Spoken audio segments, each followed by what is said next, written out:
유동들에 대해서 포텐셜 플로우가 어떻게 정의되는지를 배웠고, 그것으로부터 속도와 프레셔를 구하는 방법에 대해서 지난 시간까지 배웠습니다. 그래서 오늘부터 이제 포텐셜 플로우에 대해서 할 내용들은 뭐냐면, 포텐셜 플로우를 정의하는 또 다른 방법, 특별한 게 아니고 수학적으로 다른 방법에 대해서 배우는데, 컴플렉스 넘버에 대해서 알고 있죠. 그래서 컴플렉스 베리어블을 사용을 해서 포텐셜 플로우를 정의하는 것을 배웁니다. 그렇게 했었을 때 좀 더 복잡한 유동, 기본 유동들이 아니고 복잡한 유동들에 대해서도 조금 더 수학적으로 쉬워지기 때문에, 그것을 기초로 해서 우리가 좀 더 복잡한 유동에 대한 포텐셜 플로우 익스프레션을 배울 겁니다. 지난 시간까지 컴플렉스 넘버에 대해서 간단하게 리뷰했었죠. 그거에 이어서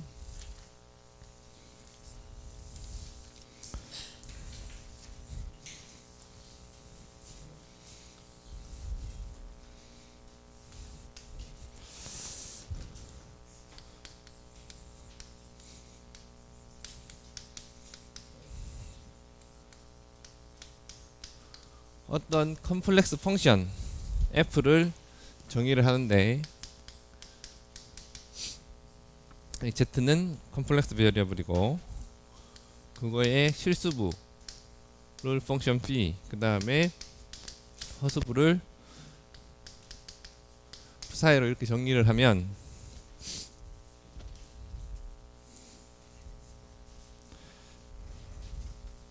이 컴플렉스 펑션이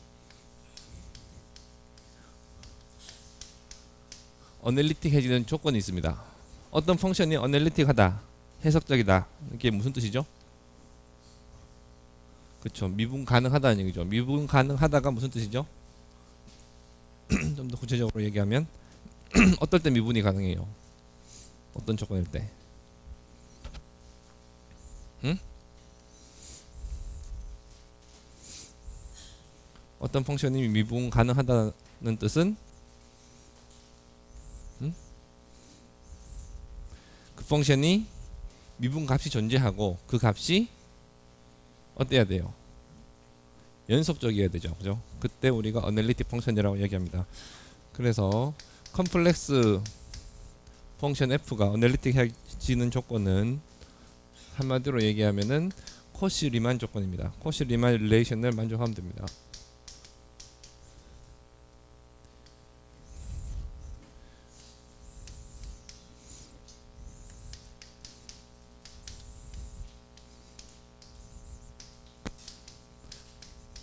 코시 리만 릴레이션 들어봤을 거예요. 실수부하고 허수부가 이런 식의 관계가 있으면,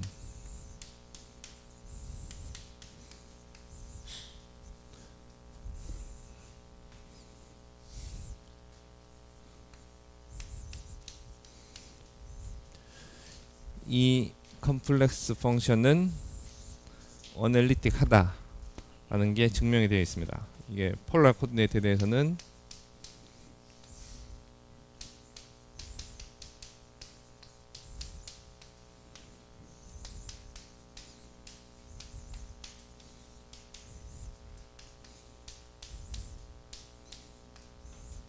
이렇게 이런 조건이 만족이 되면 저 조건을 코시 리만 조건이라고 얘기를 하는데, 어떤 펑션, 컴플렉스 펑션 f는 어널리틱하다라고 얘기할 수 있습니다.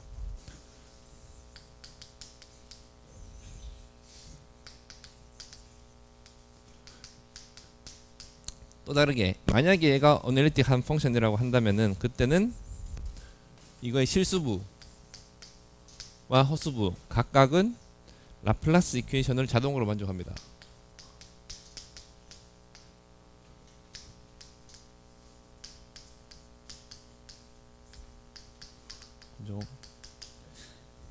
이 조건에 의해서 실수부의 라플라스 이퀘이션을 적용한 것, 허수부의 라플라스 이퀘이션을 적용한 것, 자동으로 만족이 됩니다. 왜냐하면 실수부에다가 라플라스 이퀘이션 적용하면은 dpdx에 dpdx x로 한 번 더 미분하고 dpdy에다가 y를 한 번 더 미분한 거를 이 허수부의 관계로 나타내면 얘는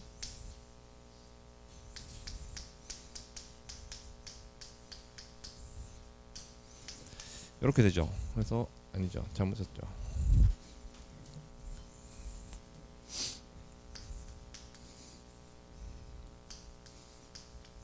이렇게 되죠. 그래서 얘는 무조건 0이 되죠. 허수부도 마찬가지입니다. 허수부에다가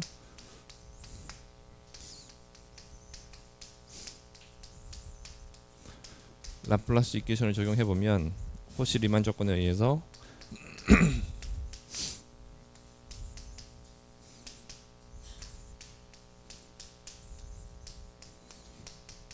무조건 0이 됩니다. 그래서 이 얘기는 뭐냐면은 우리가 이미 포텐셜 플로우에서 배웠듯이 실수부를 velocity potential이라고 보고 허수부를 스트림 펑션이라고 보면은 그 둘을 이용을 해서 컴플렉스 펑션 하나를 내가 만들어 줄 수 있다는 거예요. 그래서 이런 이유로 해서 컴플렉스 velocity potential이라고 하는 것을 정의합니다.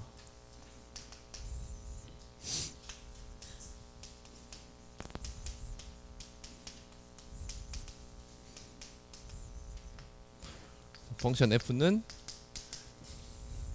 컴플렉스 펑션 f는 실수부는 velocity potential, 허수부는 스트림 펑션.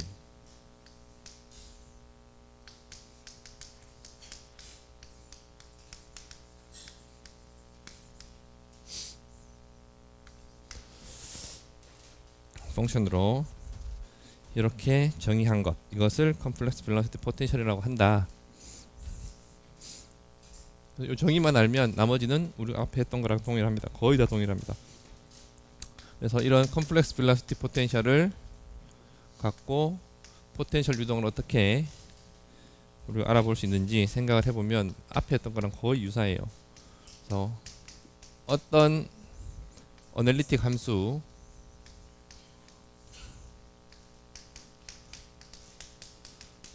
컴플렉스 함수 f를 찾아내고 이 컴플렉스 velocity potential이 어떤 유동을 대표하고 있는지를 확인하는 겁니다.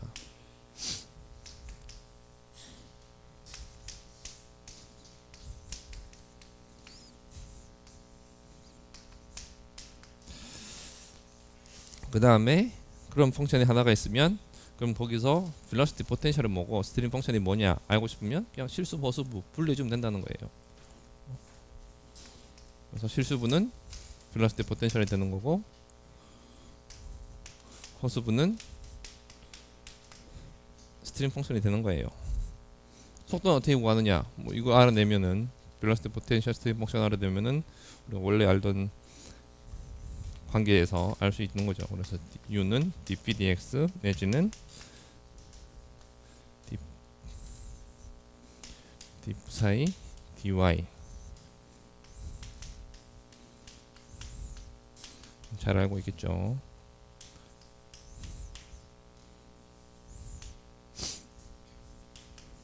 이렇게 하거나 폴라 코디네이트에 대해서는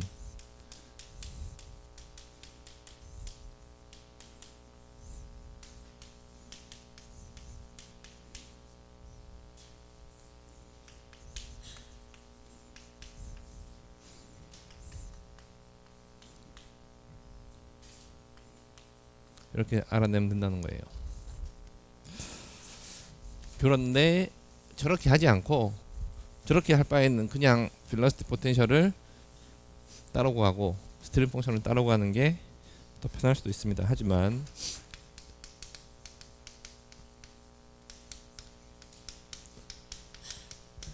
펑션 f가 어널리틱 함수니까 얘를 미분을 했었을 때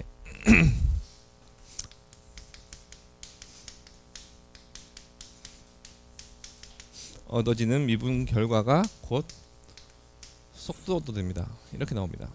미분했었을 때 얻어지는 결과의 실수부가 u가 되는 거고 허수부의 마이너스 u인 게 v가 되는 거예요.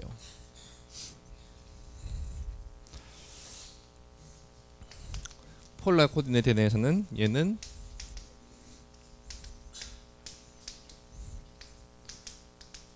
이런 관계가 있습니다. 왜 이렇게 되는지는 우리 책에 잘 나와 있으니까 각자 한번 이 증명을 해보시기 바랍니다. 증명하는 건 간단해요. 그래서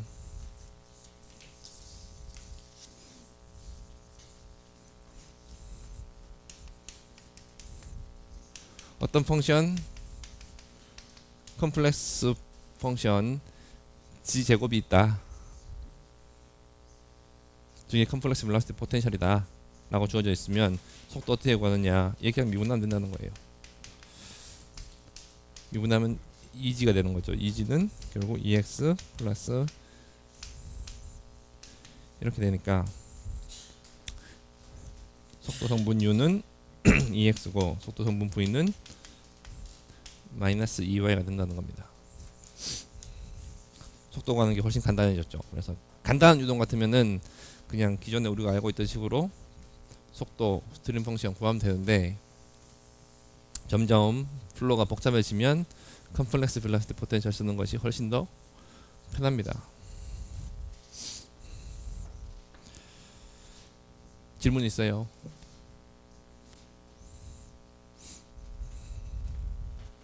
그래서 우리 이미 알아봤던 베이직 플로우들에 대해서 컴플렉스 벨로시티 포텐셜이 어떻게 정의되는지 한번 보도록 하죠. 처음에 배웠던 게 유니폼 플로우 배웠죠.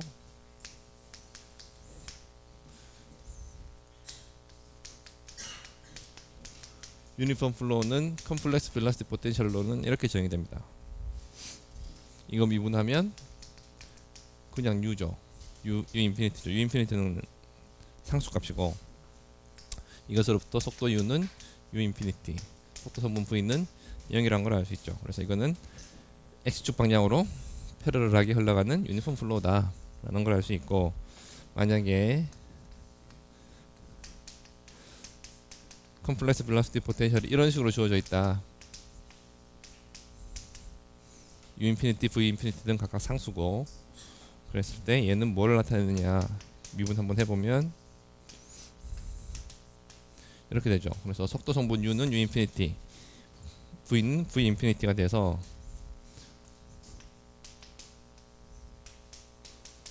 이게 뭐예요?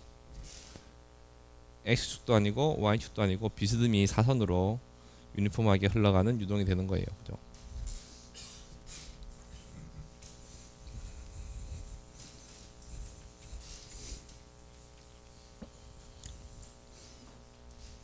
소스 싱크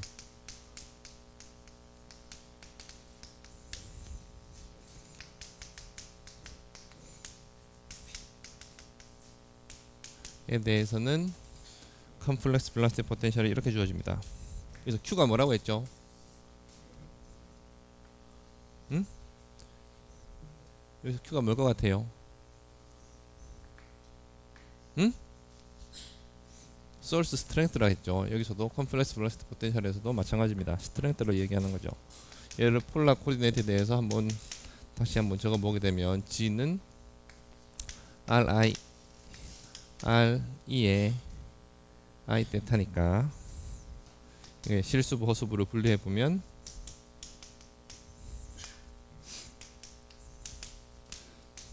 이렇게 되죠. 그래서 당연한 얘기겠지만은 실수부는 우리가 이미 알고 있는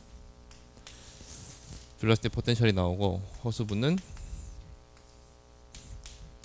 소스나 싱크에 대한 스트림 펑션이 나옵니다. 그리고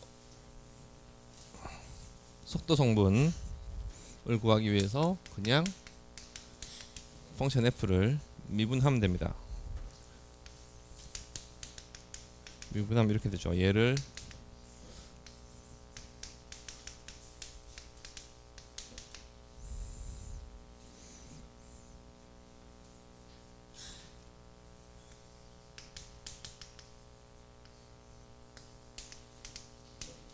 표현하면 이렇게 되니까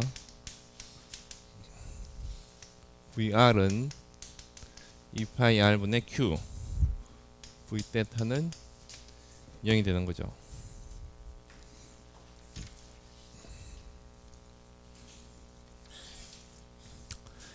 지금까지 우리가 했던 베이직 플로우 같은 경우는 원점에 솔스나 싱크가 있었고, 원점에 뭐 꼭지점이 되기도 했고, 원점이 볼텍스 플로우의 중심이기도 했었습니다. 근데 경우에 따라서는 안 그런 경우도 있겠죠. 솔스나 싱크가 원점에 위치하고 있지 않으면 그때는 이 벨로시티 포텐셜에 대한 익스프레션이 바뀌겠죠. 그래서 예를 들어서 솔스나 싱크가 원점에 위치하지 않고 지지로만큼 떨어져 있다. 여기 있지 않고 여기 존재한다. 그래서 여기서 이렇게 지금 소스 플로우가 형성이 되고 있다 라고 하면 이 거리가 지지로고,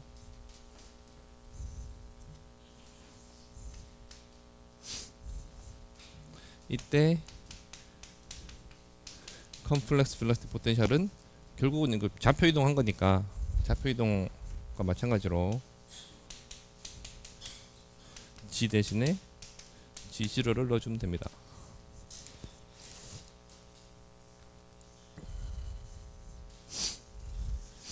저렇게 하면은 이제 솔스가 G0에 있었을 때 그때 속도 분포나 벨로시티 포텐셜이나 이런 것들이 이 좌표축의 함수로 표현이 된다는 거예요.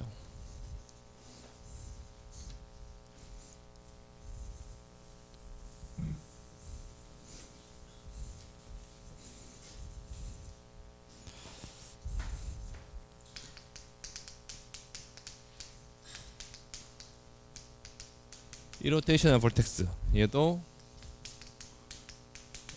컴플렉스 벨로시티 포텐셜을 구해보면 이런 컴플렉스 벨로시티 포텐셜이 있으면 얘가 이로테이셔널 볼텍스를 대표합니다. 진짜 그런지 확인하기 위해서는 실수부, 허수부 분리해보면 되죠. 그래서 실수부, 허수부 분리해서 보게 되면 이렇게 되는 거고, 이거에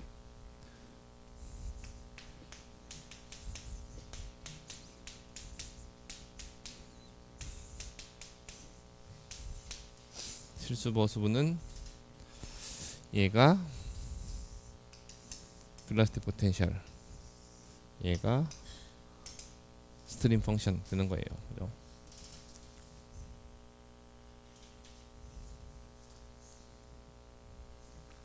속도도 이거 그냥 미분하면 됩니다.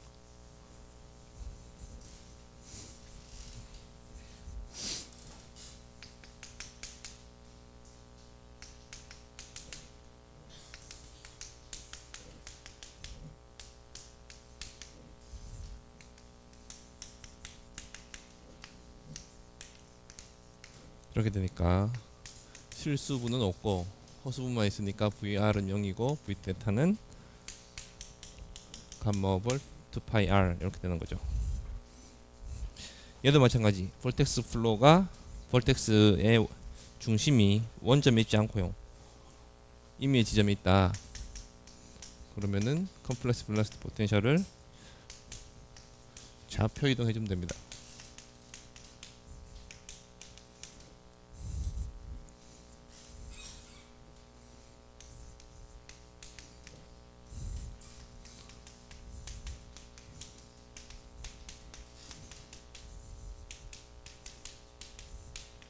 이렇게.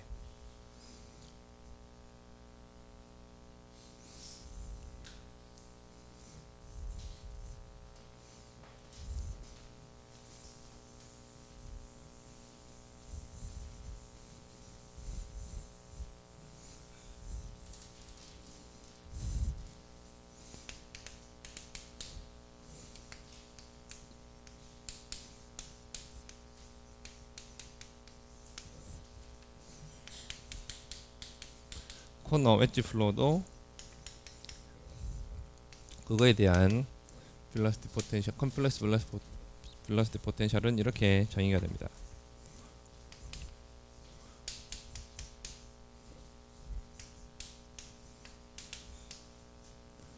그래서 얘도 이렇게 되고, 여기서 n이 코너 플로우 같은 경우 코너 각이 알파라고 하면은 n은 알파분의 파이라고 했죠.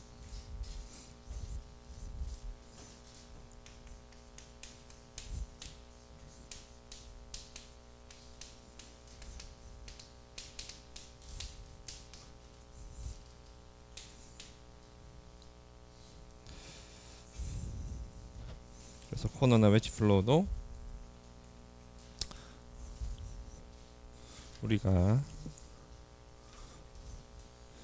이 부분이 V고 얘하고 묶어서 스트림 펑션이 되는 거죠.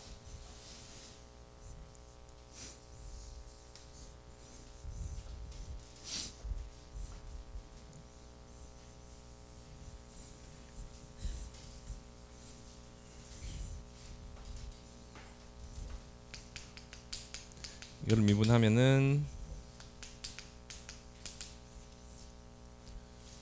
이렇게 되는데,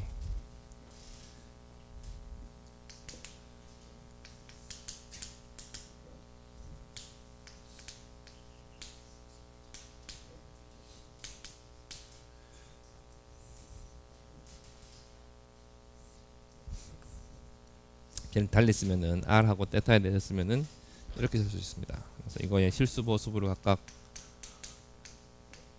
생각을 해보면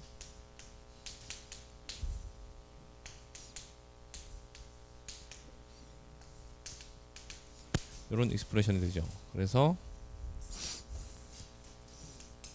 VR은 AR 코사인 N 테타, V 테타는 AR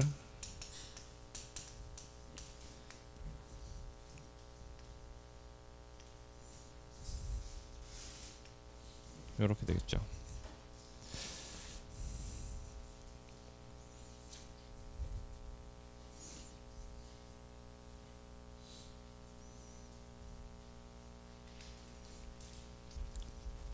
그래서 컴플렉스 벨라스티 포텐셜을 정의를 했고, 그것이 어널리틱 하다라고 하면 걔는 실수분은 velocity potential, 허수분은 스트림 펑션이 된다는 것을 보였습니다. 그거에 따라서 베이직 플로우들이 어떻게 표현되는지를 살펴보았습니다. 여기까지 질문이 있으면 하세요.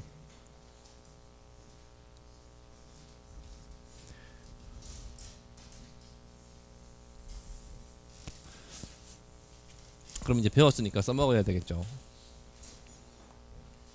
이걸 왜 배우느냐, 이제 앞으로 남은 9장의 내용은 기존에 배웠던 베이직 플로우들을 합성을 해서 좀 더 복잡한 유동을 공부하는 건데, 합성을 할 수 있는 이유는 뭐라 그랬어요?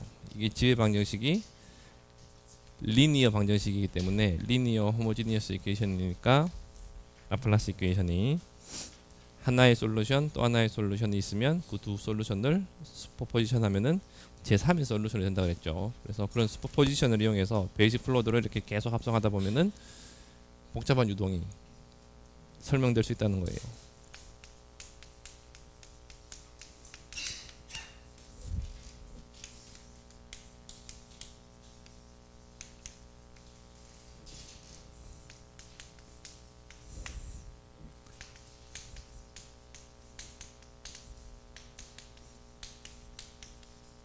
첫 번째, 랭킨 해프바디라고 하는 게 있습니다. 왜 랭킨 해프바디인지는 랭킨이 연구를 한 거고, 해프바디가 뭘 의미하는지는 일단 보고 나는데, 무한히 뻗어 있는 어떤 물체인데 한 방향으로 무한히 뻗어 있습니다. 그래서 반쪽짜리 무한히 뻗어 있는 물체라고 해서 해프바디라고 이야기를 하는 거고, 얘는 어떻게 얻을 수 있느냐,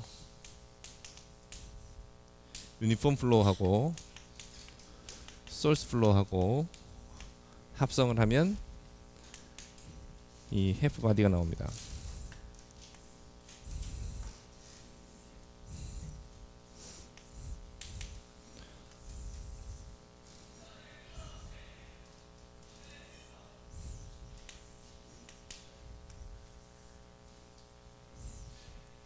이 y축이고 이 x축이고,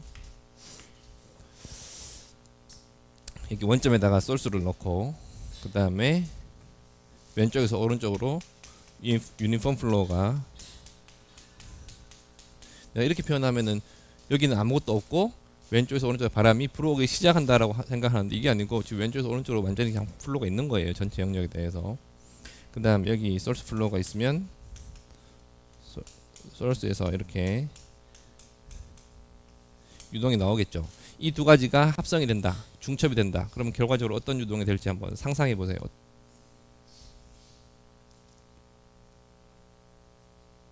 머릿속에다가 일단은 소스에서 나와서 네거티브 x쪽으로 가는 이런 유체 입자가 있다. 이리로 쭉 가다 보면 왼쪽에서 오른쪽으로는 또 어떤 크기를 가지고 어떤 속도를 가지고 오는 유체 입자가 있겠죠. 두 개가 만납니다. 만나다 보면 얘는 유니폼한 속도니까 계속 같은 속도로 올 거고, 얘는 어떻게 돼요? 원점에서 멀어질수록 속도가 줄어들겠죠. 줄어들다 보면 두 개의 속도가 같아지는 어떤 지점이 있겠죠. 그죠? 그럼 하나는 오른쪽으로 가려고 하고 하나는 왼쪽으로 가려고 하는데 그 크기가 같다. 그러면 그 중첩이 되게 되면 그 지점에서는 속도가 0이 되겠죠. 그래서 0이 되는 어떤 지점이 있을 거예요. 얘는 이쪽으로 쭉 뻗어가고 싶은데 유니폼 플로우가 없으면 계속 뻗어져 나갈 텐데, 유니폼 플로우 때문에 처음에는 소스 주변에서는 스트렝스가 세니까, 그죠? 속도가 크죠. 그래서 자기 관성이 있으니까 쭉 가려고 하겠지만은 결국은 유니폼 플로우 때문에 어떻게 될 것 같아요? 점점 오른쪽으로 가려고 하는 힘을 받겠죠. 그래서 이렇게 가려고 하다 이렇게 돌아갈 거예요. 그죠? 밑으로 오는 애들은 마찬가지로 이렇게 돌아갈 거고, 여기 오른쪽으로 가려고 하는 애는 어떻게 돼요? 같은 방향으로 가는 거니까 더 잘 가겠죠. 그래서 이 두 가지가 합성이 되면 딴 거 몰라도 상상만 해봐도 공간이 부족하니까 짧게 그려보면 이런 식의 스트림라인 패턴이 나올 거예요. 얘는 일로 가는데 여기서 0이 될 것이고,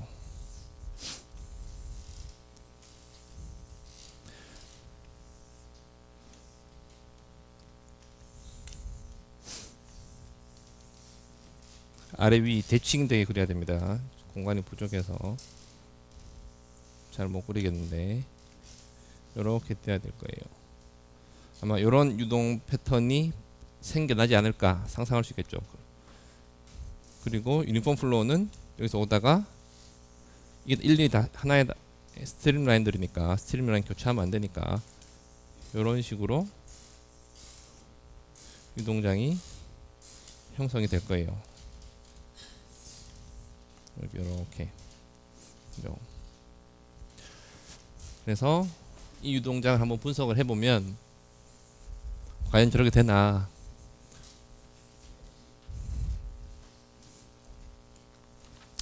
여기 속도를 V0라고 하고 여기 소스 스트렝스를 Q라고 하면,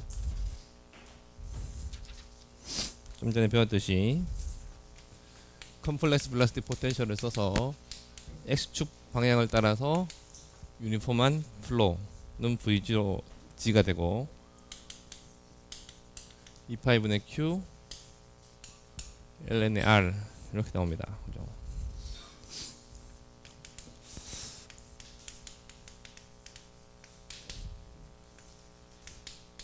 ln의 R이 아니고 ln의 G죠.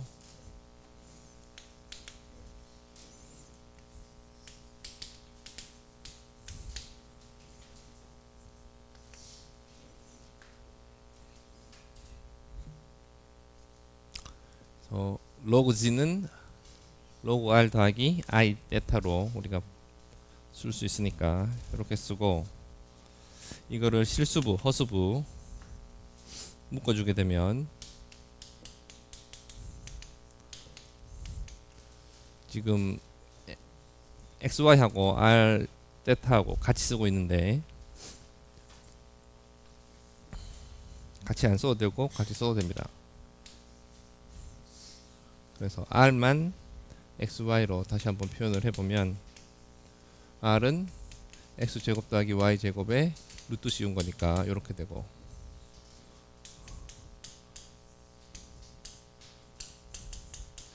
이렇게 쓸 수 있겠죠. 그래서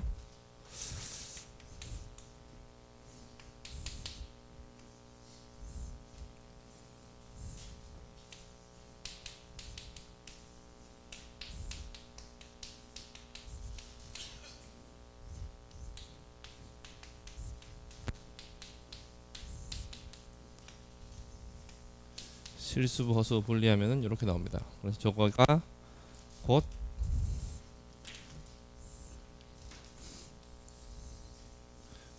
우리가 명명한 랭킨 해프바디의 벨로시티 포텐셜, 요거가 저거에 대한 스트림 펑션이 되는 거예요. 스트림 펑션을 뭐 플라팅 소프트웨어를 갖고 플라팅을 해보면 이렇게 나오는지 금방 확인이 되겠죠.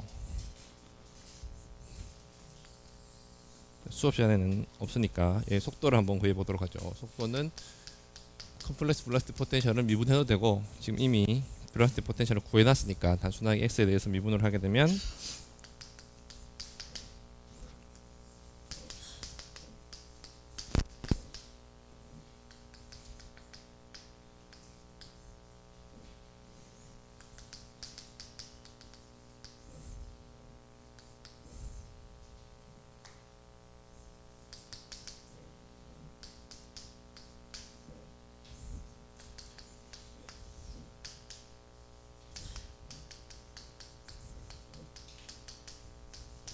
이렇게 나옵니다.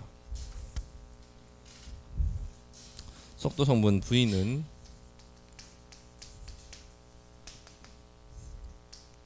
계산해 보면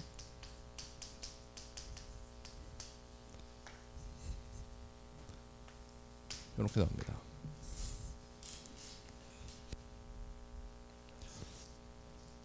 속도장 다 알아낸 거예요.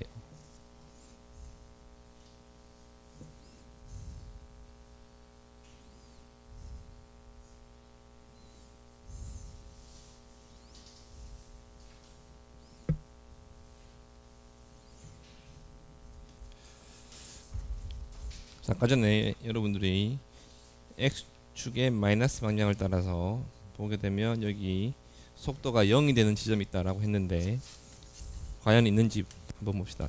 속도가 0이 되는 지점을 뭐라고 한다 그랬어요? 정체점, 스태그네이션 포인트라고 한다 그랬죠. 스태그네이션 포인트라고 하는데, 스태그네이션 포인트를 확인 한번 해보죠.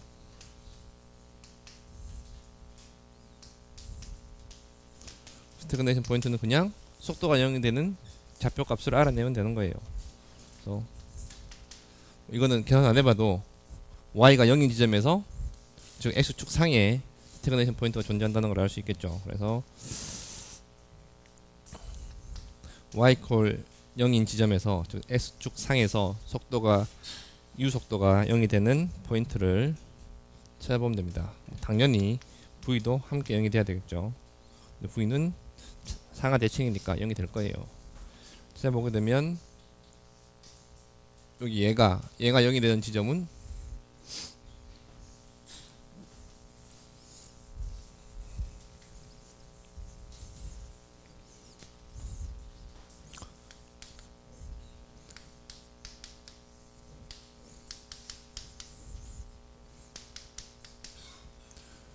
y에다가 0 대입하고 저 식을 풀면 되죠. 그래서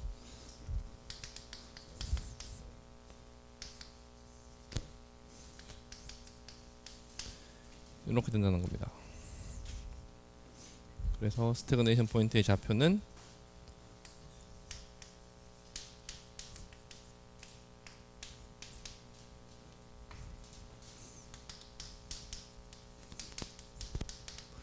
이렇게 나옵니다. 좌표 보면은 뻔하죠. 소스 스트렝스가 세면, 소스가 세면 셀수록 스태그네이션 포인트가 원점에서 멀리 가 있는 거죠. 그죠? Q가 분자에 있으니까. 유니폼 플로우가 상대적으로 크다, 즉 V0가 상대적으로 크면은 그만큼 스태그네이션 포인트가 원점 근처에 있다는 얘기죠. 그래서 이 거리가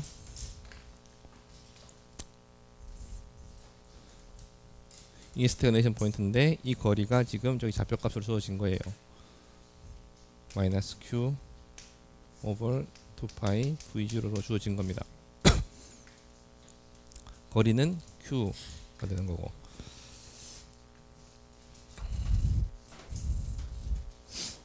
그래서 얘를 b라고 하면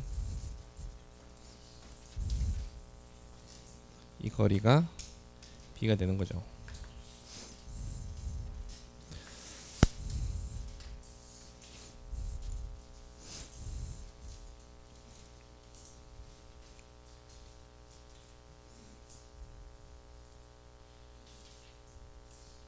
그 다음에 이게 과연 스태그네이션 포인트를 지나는 어떤 스트림 라인이 이렇게 내가 그려줬는데 이 과연 어떤 모양일까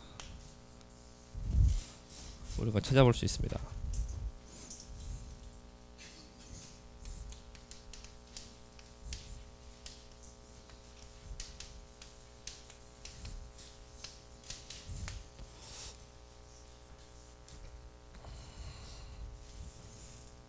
그 전에 잘 생각을 해보면 지금 이 유동 패턴을 보게 되면 특이한 게 있어요. 왼쪽에서 불어오는 이 유니폼 플로우에 속해 있는 유동 입자들은 여기 요 스트림 라인을 경계로 해서 이 안에 못 들어가죠.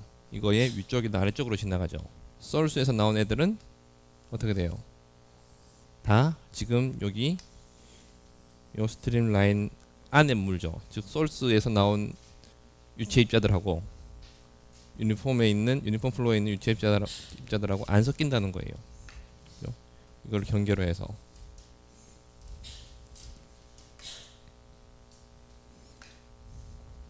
그래서 이게 헤프 바디라고 볼 수 있는데 두 개가 안 섞이니까 여기 이 안에 있는 애를 유체라고 생각을 안 하고 우리 웨지 플로에서 했던 것처럼 슬립 바운더리 컨디션을 가지는 어떤 고체 물체라고 생각을 하면 요렇게 생겨먹은 고체 물체를 지나가는 유동장이 바깥에 있는 거죠. 이해됩니까? 슬립 바운더리 컨디션을 가지는 비스코스 이펙트를 무시했었을 때 슬립 바운더리 컨디션을 가지는 요런 생겨먹은 고체 물체가 여기 있다.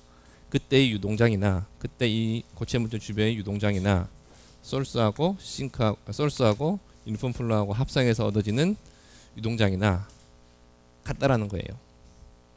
실제로 우리가 관심 있는 거는 소스하고 유니폼 플로우하고 합성해서 얻어지는 유동장이 아니고 이렇게 생겨먹은 물체가 있다면 그 주변의 유동장이 항상 관심이 있기 때문에 우리의 주된 관심의 대상은 이 바깥 영역이에요. 이 안에는 사실은 무슨 일이 일어나는지 뭐 수학적으로 알아내면 알아낼 수 있겠지만은 물리적으로는 크게 관심이 없고 바깥에 관심이 있는데 이런 거는 무지하게 많겠죠. 이런 쉐입은 이렇게 생겨먹은 쉐입은 무지하게 많은 거예요. 얘가 뭐 같아요? 여러분이 상상하기 나름입니다. 비행기 동체라고 생각해도 되고, 그죠? 여기 조종석이 있고 날개는 뒤쯤에 있고 그러면은 비행기 앞대가리에 주변의 유동으로 생각해도 되고, 그보다 훨씬 작게 생각하면은 비행기 날개 단면의 앞부분이라고 생각해도 되겠죠. 그죠? 잠수함으로 생각해도 되고, 이렇게 생겨먹은 애들이 있다라고 하면은 그 주변의 유동이 어떻게 될까? 인비시드 조건에서 그때 이 유동을 줄 수 있다는 거예요. 그럼 과연 이 쉐입은 그러면은 어떻게 구체적으로 정해줄 수 있느냐? 지금 우리가 알아본 게 이미 정체점은 B라는 걸 알았으니까 원점에서 이만큼 떨어진 지점에 정체점이 있는 거고, 그 다음 이 폭은 어떻게 되는지는 F바디 쉐입을 갖고 알 수 있다는 거예요. 그래서 그거는 스트림 펑션을 구하면 됩니다. 스트림 펑션은 우리가 이렇게 찾아놨으니까 일단은 스태그네이션 포인트를 지나는 스트림 라인의 스트림 펑션 값을 알아보도록 하죠. 스태그네이션 포인트의 좌표를 여기다 대입을 하면 y는 0이고 그 다음에 θ는 얼마 될 것 같아요? 스태그네이션 포인트 θ는 여기부터 출발해서 180도죠. 그래서 스태그네이션 포인트의 좌표는 y 콜 0, θ는 파이만 대입하면 됩니다. 그래서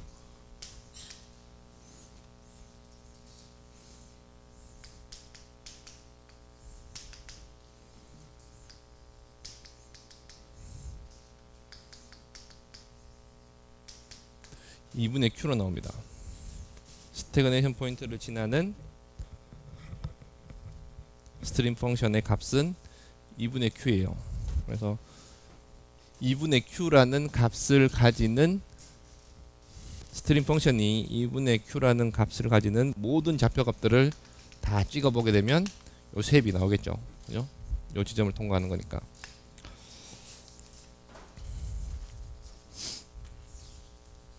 그래서 이 해프 바디의 쉐입을 결정해주는 방정식은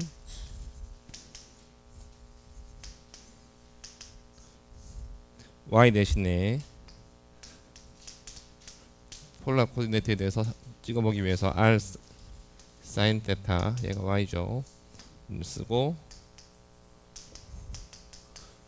이렇게 쓰면 저 방정식을 만족시키는 r 값하고 이 v는 v0죠. r 값하고 θ 값을 다 찾아내면 해프 바디 쉐입이 나온다는 겁니다.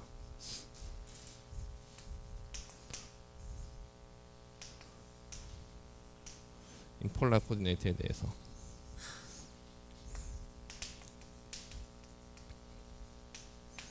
XY 코디네이트에 대해서도 마찬가지고 편할 대로 하면 됩니다.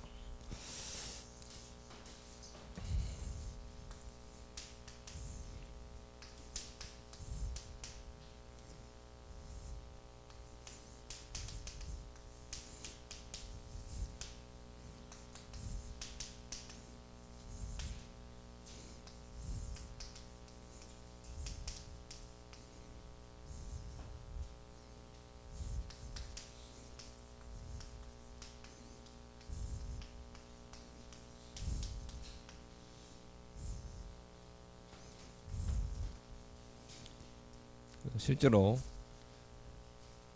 이따가 오후에 컴퓨터 갖고 찍어 보세요. Q의 임의의 값 여러분들 대입하고 V0의 임의의 값 대입해갖고 찍어 보세요. 이렇게 쉐입이 나오나, 그리고 그 값이 바뀜에 따라서 쉐입이 어떻게 변하는지도 한번 확인해 보세요.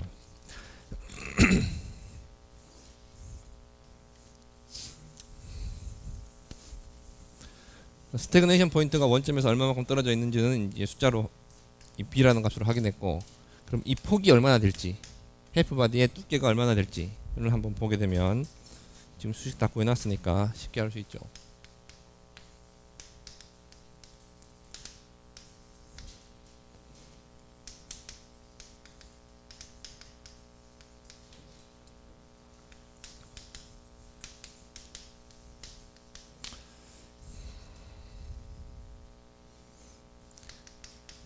해프 바디의 두께를 h라고 하면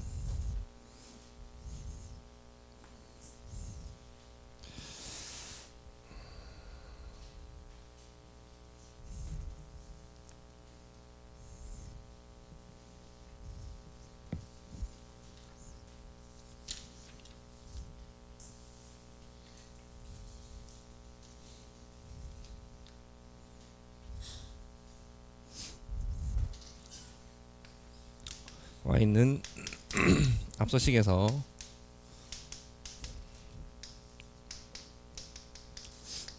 y에 대해서 정리를 해보면 이렇게 나옵니다. 해프 바디의 두께라고 하는 것은 어떻게 돼요?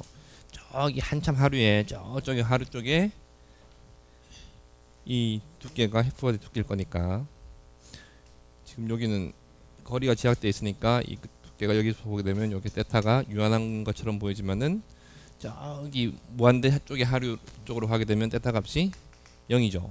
그죠? 그래서 θ가 0일 때 그때 이 y 값이 해프 바디의 두께가 되는 거예요. 그래서 얘를 정리를 하게 되면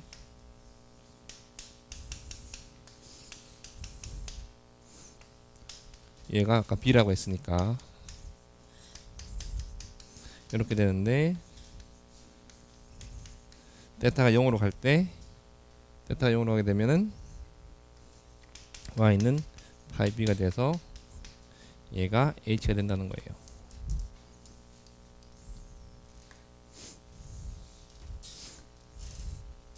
얘가 정확하게는 2분의 h겠죠. y 좌표 값이니까. 그래서 이 지점까지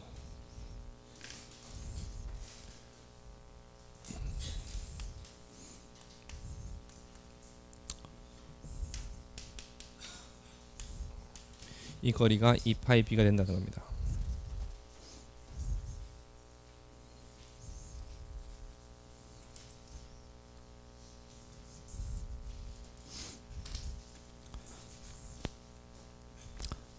그래서 잘 생각을 해봐야 되는 게 이 소스 스트렝스하고 유니폼 벨로시티 속도의 크기하고 의 상관관계에 의해서 이 해프 바디의 쉐입이 정해지는 거예요. 소스가 아주 미약하다. 그러면은 해프 바디는 작아지겠죠. 그죠? 소스가 아주 세다. 상대적으로. 그럼 해프 바디는 커질 거예요. 그죠? 학생들은 이걸 이야기하면은 항상 요 안에 어떤 유동들이 발생을 하는지에 관심이 있는데 엔지니어링적으로는 공학적으로는 이 안에는 사실 관심이 없어요. 왜냐하면 얘는 우리가 고체 물체라고 보기 때문에 어떤 요렇게 생겨먹은 고체 물체가 있으면 그 고체 물체 주변에 어떤 유동장이 발생을 하나 이걸 알기 위해서 지금 이걸 하는 거예요. 왜냐하면 포텐셜 플로우는 인비시드 플로우죠. 기본적으로. 그죠? 그렇다는 얘기는 점성의 효과가 무시될 수 있는 영역에서 속도장을 우리가 얻어야 되고, 그렇다는 얘기는 고체 물체에서 많이 떨어진 지점에서 속도장을 우리가 관심을 둬야 되는데, 이 안에 내부는 이게 바운다리가 고체라고 하면은 내부는 일반적으로 인비시드 유동이 될 수 있는 가능성이 적습니다. 이 내부가 아주 넓은 게 아니라면은. 그렇기 때문에 이 안은 사실 관심이 없고, 굳이 수학적으로 알아낼 수도 있겠지만은 굳이 관심이 없고 이 바깥의 유동에 관심이 있는 거예요. 그래서 내가 이거를 설계를 어떻게 했었을 때, 이 해프 바디의 모양을 어떻게 설계를 했었을 때 주변의 유동장이 이렇게 바뀌고, 그거에 따라서 뭐 얘가 받는 힘이라든지 양력이라든지 드래그라든지 이런 것들이 어떻게 바뀌는지가 궁금한 거예요. 여기 있는 이 폭은 지금 이런 식으로 구할 수도 있겠지만은, 이쪽의 좌표를 저런 식으로 구할 수도 있겠지만은, 아까 말했듯이 요 해프 바디 안을 구성하는 유동은 다 소스에서 나온 애들이죠. 유니폼 플로에서 나오는 애들은 이 안에 못 들어옵니다. 그죠? 이게 하나의 스트림 라인이니까. 그렇다라는 얘기는 이 폭을 구하는 또 다른 방법이 있는데, 그게 뭐냐면은 소스에서 나온 모든 유체 입자는 다 여기를 지나가야 되죠. 그죠? 질량 보존의 법칙에 의해서, 컨티뉴티에 의해서 여기서 나온 모든 유량은 여기를 통과하는 유량과 같아야 된다. 것으로부터 이 값도 얼마든 다시 찾아낼 수 있습니다. 여기라고 하는 거는 소스에서 한참 하류니까, 아까 무한대 하류라고 했으니까 여기서의 속도는 뭐가 될 것 같아요? 응? 여기서 속도는 V0와 같아질 거예요. 한참 하류는. 그러니까 속도 V0고 폭이 얼마일 때 여기서 나온 질량 유량하고 같아지느냐 생각해 보면 나옵니다. 그게 이 식이죠. 질문 있으면 하세요. 예.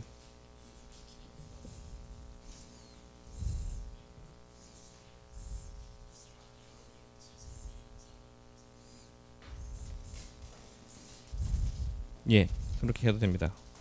또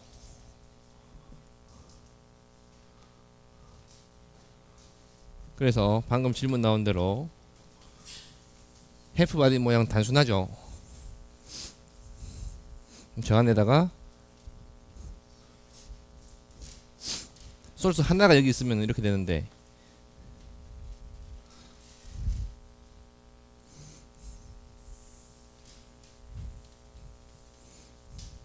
여기 소스 하나가 있으면 이렇게 되는데, 이게 예를 들어서 싱크를 하나 더 하루 종일 뒀다라고 생각을 합시다. 그러면 이 모양이 어떻게 될 것 같아요?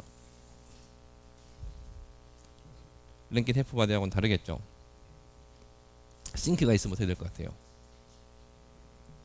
얘가 요렇게 닫히게 될 거예요. 그죠? 여기서 나온 애들은 다 요 안으로 들어갈 거니까 이렇게 돌아서, 그리고 유니폼 플로우는 타원을 지나서 요렇게 흘러갈 거니까, 그죠?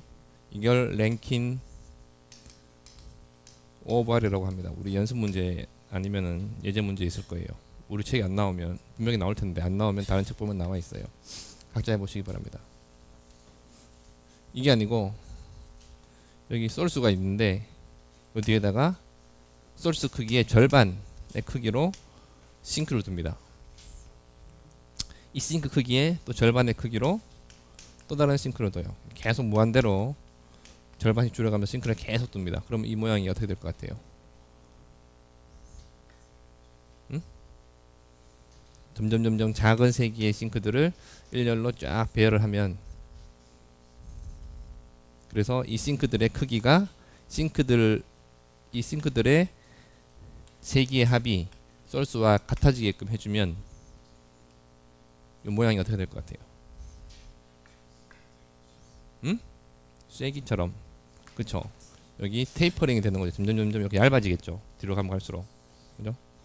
그래서 옛날에 비행기 설계할 때 그런 식으로 했었습니다. 여기 소스 하나를 두고, 옛날이라고 하는 컴퓨터가 없던 시절에도 비행기는 날아다녔죠.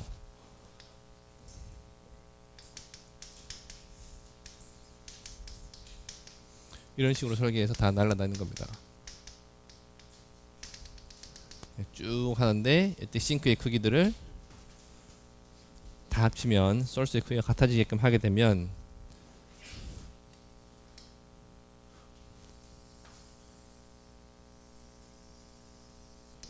상하 대칭으로 이런 모양으로 나옵니다. 이 안에서도 유동장이 복잡하게 있을 거예요. 여기서 소스에서 나와서 싱크로 바로 들어가네, 일로 들어가네, 이쪽으로 들어가네, 이렇게 쭉 이렇게 있을 텐데, 내가 말했듯이 이 안에는 관심이 없는 거예요. 이 안에서는 속도장이 어떻게 분포하는지 알 수 관심이 없고, 우리가 관심 있는 거는 이 날개 주변에 지나가는 유동이 어떤 속도 분포를 보이느냐, 이게 관심이 있는 거예요. 그래서 이 날개 형상을 어떻게 했었을 때 주변 유동장이 어떻게 되고, 그 다음에 그걸 찾아낸 다음에 인비시드 플로우니까, 인비시드 플로우는 기본적으로 드래그가 없죠, 그죠? 비스코스 이펙트를 무시했으니까 드래그가 없을 거예요.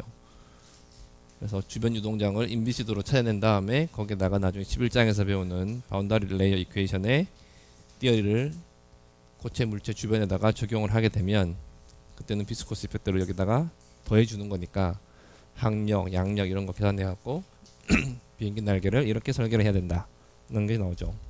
실제 비행기 날개는 이렇게 안 생겼죠. 실제 비행기 날개는 요렇게 생겼습니다. 아래 위 대칭이 아니게 생겼어요. 그죠? 그 경우는 어떻게 하느냐, 여기 중심축이 이렇게 곡선으로 되어 있는데, 곡선 위에다가 위에처럼 소스하고 2분의 1 Q, 뭐 4분의 1 Q 해서 이렇게 쭉쭉 배열합니다. 쭉 직선이 아니고 곡선 위에다가 이렇게 배열하면은 실제 날개 모양하고 비슷한 형상으로 이렇게 나옵니다. 그래서 포텐셜 플로어가 발달된 이유는 뭐냐? 비행기 설계하기 위해서. 아이러니하게도 컴퓨터가 발달을 해서 이제는 나비아-스톡스 이퀘이션을 그냥 풀어요. 컴퓨터로 갖고 포텐셜 플로어 띠어리 몰라도. 지금은 이렇게 설계하지 않지만은 이 이론을 통해서 여러분들이 배울 수 있는 게 많기 때문에 반드시 알아두시기 바랍니다.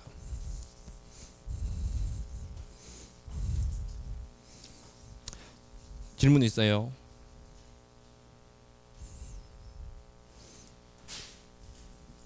그래서 솔스하고 싱크하고 합성을 해서 뭐 비스코스 이펙트를 무시하면, 솔스하고 싱크가 아니고 비스코스 이펙트를 무시하는 가정하에 포텐셜 플로우의 기본 유동들을 합성을 해서 내가 원하는 임의의 형상의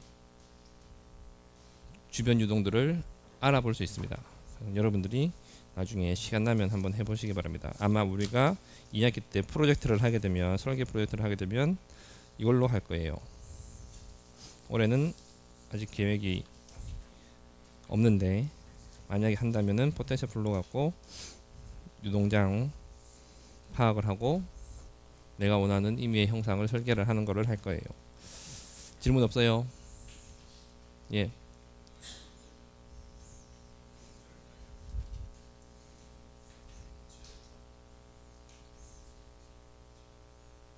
뭐라고?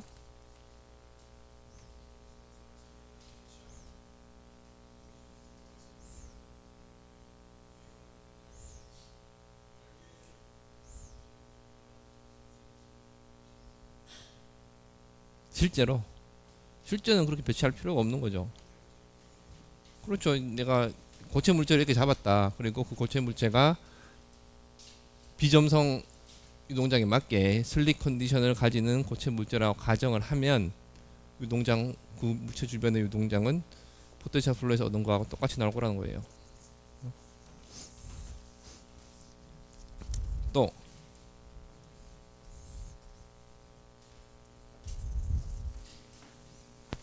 그래서 여러분들 선배들은 설계 프로젝트 유체역학 시간에 대부분 다 이걸로 했는데, 맨날 설계하라 그러면 자동차, 세단 자동차 아니면은 뭐 포르쉐 아니면 F1 이런 거 들고 옵니다. 근데 그건 너무 복잡하니까 그걸 단순하게 해서 뭐 요런 자동차에 대해서 설계를 합니다. 그래서 너무나 많이 해갖고 처음에는 아주 참신했는데 매년 하다 보니까 너무나 많이 해갖고 재미가 없어졌어요. 그래서 이런 형상을 만드는 것 자체가 이제 이거 트라이얼 에러를 통해서 만들어야 되기 때문에 쉽지도 않지만은 이렇게 하다 보면은 이제 실제로 설계 과정이 이렇게 되는구나 라는 걸 배울 수 있다는 겁니다. 근데 설계 프로젝트를 해보니까 학생들이 가장 착각하는 게, 포텐셜 플로우로 이렇게 속도장을 얻었잖아요. 여기서부터 속도장을 얻었으니까 프레셔 분포를 구할 수 있죠. 베르놀리 이렇게 했으면은 프레셔 분포를 구해갖고 이거에 대해서 여기 항력을 구하려고 합니다. 프레셔 차이에 의한 항력은 얼마든지 뭐 수학적으로 구하려고 하면 구할 수 있으나 그게 실제하고 잘 맞는지는 비교할 필요가 없어요. 왜? 실제하고는 당연히 안 맞습니다. 맞다 그러면은 계산이 잘못된 거예요. 왜 그래요? 피스코스 이펙트를 무시했으니까. 이 속도장, 여러분들이 포텐셜 플로우로 구한 속도장은 고체 물체에서 멀리 떨어져서 한참 떨어져 갖고 속도 분포가 어떤지를 알아내기 위해서 하는 거지, 고체 물체가 받는 힘을 구하려고 하면은 그때는 고체 물체에 닿아 있는 프레셔를 구해야 되는데, 그죠? 그때 거기 프레셔는 실제 프레셔하고는 다를 거라는 거예요. 거기는 비스코스 이펙트가 실제로는 작용할 거니까. 그래서 맨날 그걸 이제 비교를 해갖고 갖고 오는데 개념이 없는 거죠, 그거는. 그래서 나중에 여러분들이 혹시나 이걸 하게 되면 그렇게 하지는 마세요. 두 번째, 더블릿이라고 하는 게 있습니다. 소스하고 싱크를 합성한 겁니다.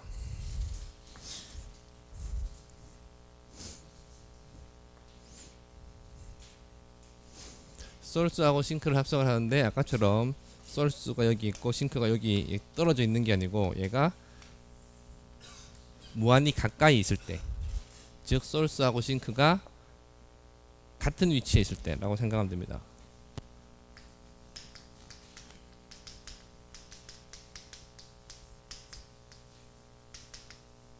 떨어져 있으면은 그게 랭킨 오발이 된다 그랬고, 어떤 타원형의 모양이 나온다 그랬고, 가까이 있으면 어떻게 되나, 즉 타원을 이렇게 찌그러뜨리면 어떻게 되나 생각을 해보는 거예요. 여기 소스가 있고 여기 싱크가 있습니다. 떨어져 있으면은 소스에서 나온 애가 X축을 따라서 그대로 싱크로 빨려 들어갈 것이고, 마이너스 S 방향으로 간 애들은 이렇게 계속 마이너스 S 방향으로 갈 거고, 위로 올라간 애는 싱크가 빨아들이니까 이렇게 나오겠죠. 아래로 간 애도 마찬가지. 일로 간 애들도 결국은 돌아서 들어올 거고, 얘도 돌아서 들어올 거고. 요런 식의 유동 패턴이 얘가 쏠수고 얘가 싱크면은 발생을 할 거예요. 이 떨어진 거리가 입실론, 원점에서부터의 거리가 입실론, 아주 작은 값이다.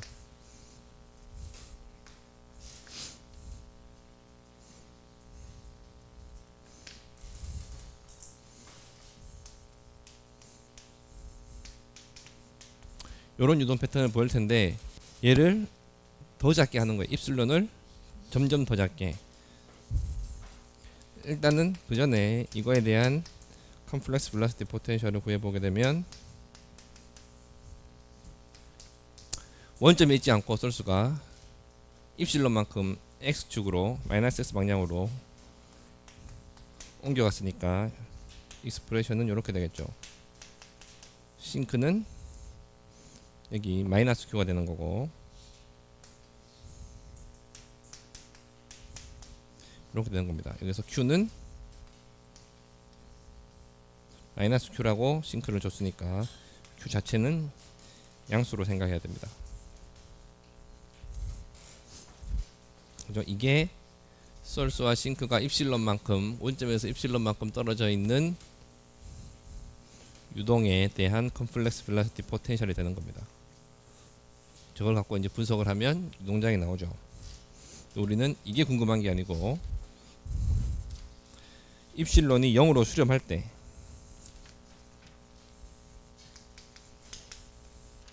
그냥 요거 그대로 풀면은 입실론이 작은 값이 아니고 큰 값이라, 어느 유한한 값이라 생각하고 요거 그대로 풀면은 아까 전에 말했던 랭킨 오발이 나옵니다. 근데 입실론이 0으로 수렴한다 라고 하면은 그때는 더블릿이라고 하는 게 나온다는 거예요. 그래서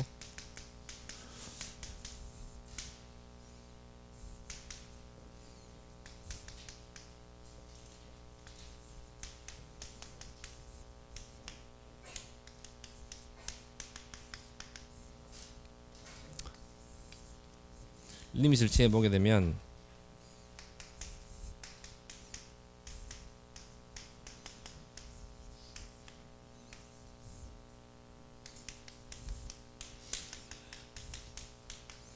이렇게 표현할 수 있고, 수학에서 배웠을 때 로그의 1-a분의 1 플러스 a는 시리즈 전개해 보면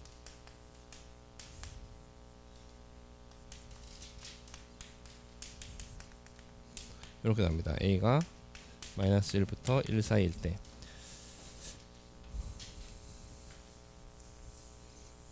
근데 입실론은 뭐 1보다 훨씬 작은 값이니까 크기가 3승보다는 5승이 훨씬 더 작아질 거고 5승보다는 7승이 훨씬 더 작아질 거고 이렇게 되죠. 그래서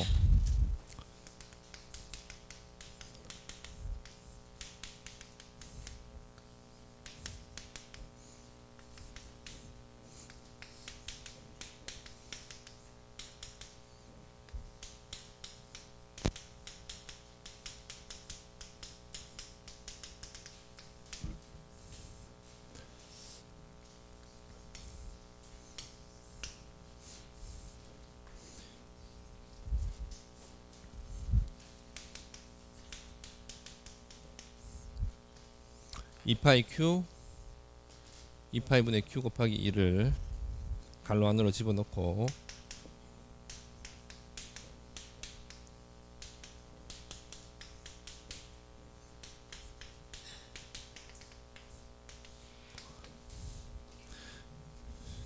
정리하면 이렇게 되는데, 저기 있는 g는 지금 우리의 변수가 되는 거고 파이, q, 입실론 이건 다 상수값이죠. 내가 정해주는 상수값입니다. 소스, 스트렝스, 입실론 이런 거 다 상수값이죠. 그죠?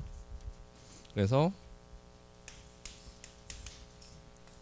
s라고 하는 변수를 정해서 얘를 이렇게 놓으면 얘는 그냥 상수예요. 입실론이 0으로 가면 제가 왜 상수가 되느냐, 입실론이 작아지는 만큼 그거에 비례해서 q를 키워주면 되죠. 그러면은 s는 상수로 남죠. 그죠? s가 반으로 줄어들면 q는 2배로 키워주고 s가 4분의 1로 되면 q는 4배로 키워주고 하면 언제나 쟤는 상수로 남을 수 있습니다. 즉 입실론이 0으로 갈 때 Q는 무한대로 보내주게 되면 S는 계속 상수로 남습니다.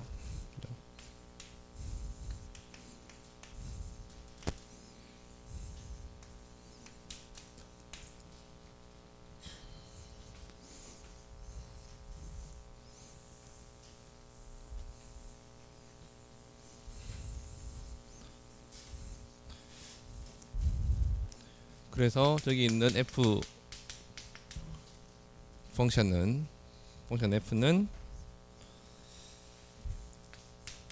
G분의 S 더하기 higher order로 삼이 되는데 뭐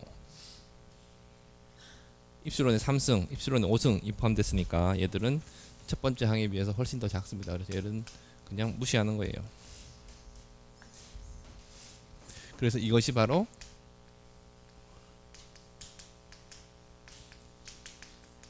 더블릿에 대한 컴플렉스 벨로시티 포텐셜이 되는 겁니다. 여기서 S는 뭐냐? 더블릿 스트렝스라고 얘기를 해줍니다. 뭐가 더블릿이냐?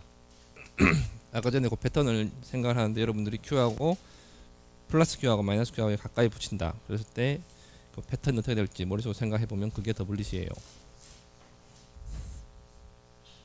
어떻게 될 것 같아요? 패턴이 Q하고 플러스 Q하고 마이너스 Q하고 입실론만큼 떨어져 있다 점점 가까이 와서 거의 두 개가 겹쳐졌다. 그러면은 유동 패턴이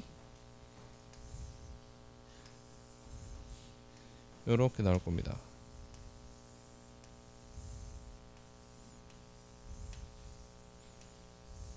이런 식으로 될 겁니다. 그래서 두 개의 원들이 아래 위로 있기 때문에 더블릿이라고 하는 거예요. 내가 그린 게 다 원이에요. 원. 실제로 원입니다. 실제로 여러분들이 플라팅 소프트웨어로 한번 그려보세요. 자기가 직접 그려보는 거하고 그럴 것이다 생각하는 거하고는 분명히 여러분들이 배우는 게 다를 겁니다. 이것들이 스트림라인이죠. 이 스트림라인의 수직한 방향으로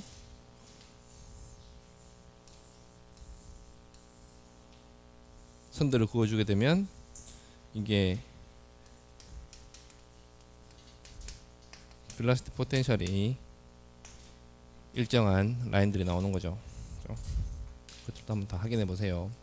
하여튼 이걸 더블릿이라고 얘기합니다. 이런 유동 패턴이 나옵니다. 얘는 그러면 어떤 형상을 대표하나? 얘는 별로 대표할 만한 형상이 없어요. 이렇게 생긴 애들이 잘 없죠. 하지만 얘하고 또 다른 애들하고 합성을 하게 되면 재밌는 형상이 나옵니다. 그 전에 더블릿에 대한 익스프레션을 한번 완성해 보도록 하죠. G분의 X인데 얘는 다시 쓰면은 이렇게 줄 수 있고,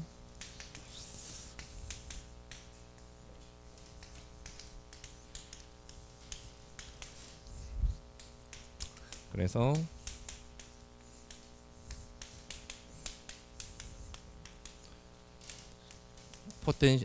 벨로시티 포텐셜 스트림 펑션 이렇게 다 쉽게 구했으니까 사인 함수 갖고 r하고 데타에 대해서 이 스트림 펑션 값이 일정한 라인들을 쫙 플라팅을 해보면 여러분들이 알 수 있을 겁니다. 질문 있으면 하세요. 예. 뭐라고요?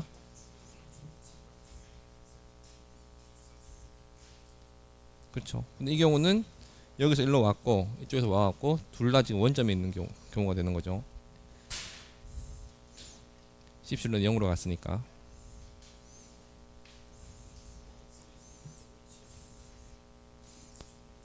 유니폼 플로우가 없으니까 한쪽으로 안 치우치겠죠. 있으면 한쪽으로 치우치겠죠. 치우칠 수도 있겠지만 실제로는 그렇게 될지는 한번 두고 봐야 되고.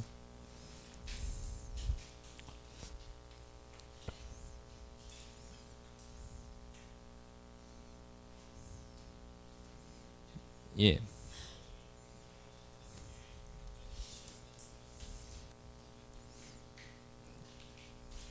완전 일치한다라고 보면 되겠죠.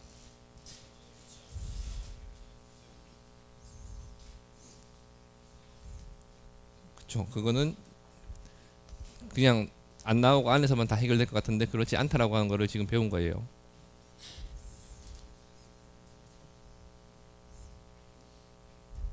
또 학생들하고 이렇게 이야기를 하다 보면 이 재밌는 게 있어요. 학생들은 학생인데, 학생이면은 배우는 입장인데 자기 자신, 그러니까 수학적으로 유도해서 아니면 이론적으로 배운 거에 대해서 나온 결과보다 자기 자신의 인투이션을 믿는 경우가 학생들이 많은 것 같아요.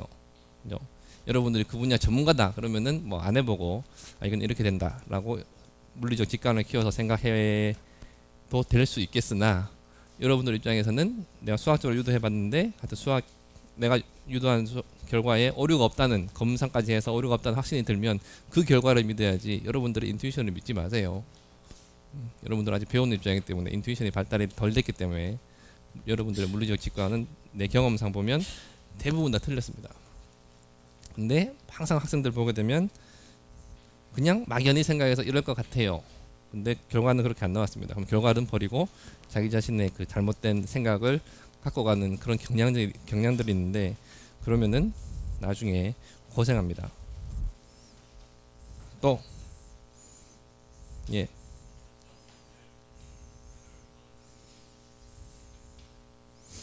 뭘 이해를 못해요?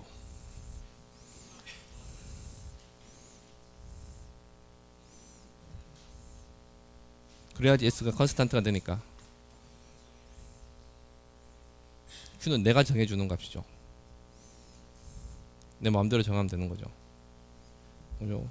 내가 소스하고 싱크를 두 개 떨어뜨려서 위치시켜 놨는데, 예전에는 10하고 마이너스 11하고 하는 스트렝스를 가지고 배치해 놨는데, 이 거리를 좁힘으로 인해서 얘를 20, 마이너스 20 해주고, 그 다음에 30, 더 좁히면 30, 30 해주고 계속 올려주는 거예요. 얘가 일정해지도록. 그 얘기예요. 이해돼요?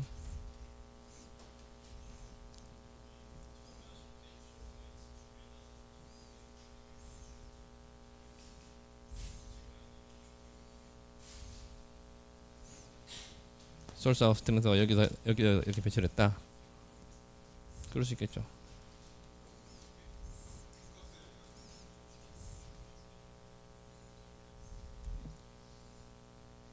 Q 값을 줄이고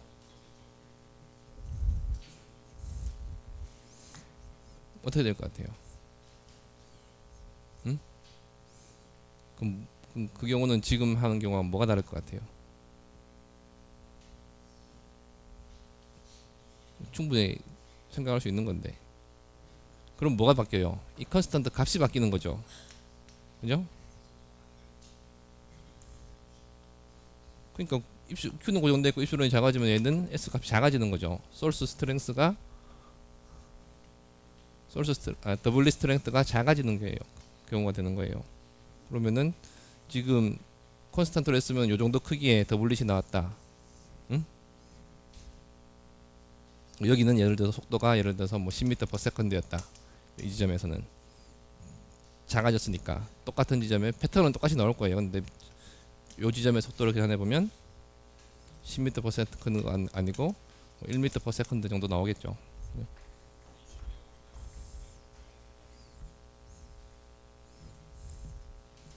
입술은 0으로 가면 왜요?